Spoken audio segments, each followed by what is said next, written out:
May mga naliligo mga bok. Good day mga bok. Ngayong araw pupunta tayo sa Aroma Beach. Titingnan natin kung anong in-improve ng Aroma Beach noon at sa ngayon.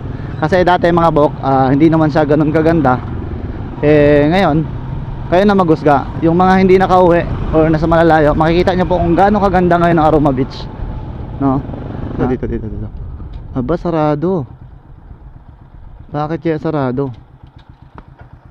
Sino kaya nagbabantay dito?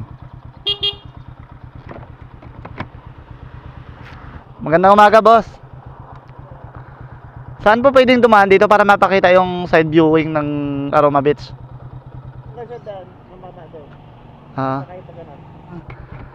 Ayan. Yung mga kasama namin. Hello po. Hello sir. Magandang umaga. Maraming salamat sir Isang karangalan po. Thank you po. Ayan. Ito. Ganito kaganda ang Aroma Beach ngayon. Tingnan nyo. Tingnan nyo mga bok kung gaano nakaganda ang dagat. Doon tayo akyat sa kabila. Meron pang revolto ng Tamarao. No? Shoutout sa lahat ng mga nagtitinda dito sa Aroma Beach. Walang katao-tao mga bok. Pero pag hapon, gabi, sobrang dami dito. Or umaga, no, may mga nagja-jogging. Wow, ang linaw ng dagat, sobra. Sobrang ganda at sobrang linaw. So, shoutout sa tourism ng San Jose, pinaganda nila yung Aroma Beach, no? Isa sa mga tourist spot to mga bok, at pasyalan tuwing umaga or hapon, ang dami nagpapasyal dito sa Aroma Beach.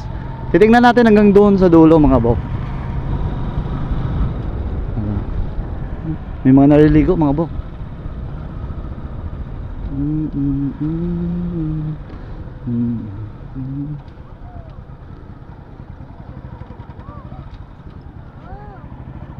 Kung gabi mga bok, maliwanag na rin dito kasi may mga street light na Oo.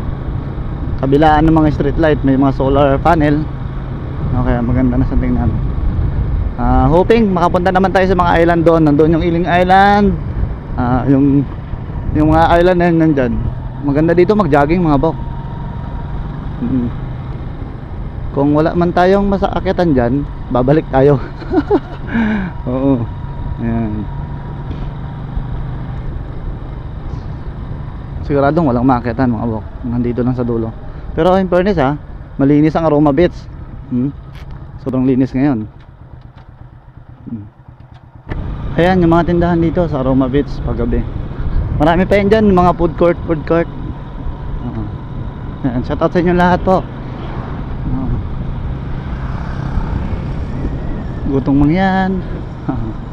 Max Inapoy. Ayan.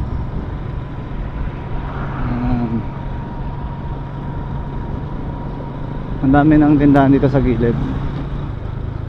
Booking for Grace Island Resort. Diyan din, ang Iyupsal, kasi Aroma Food Park.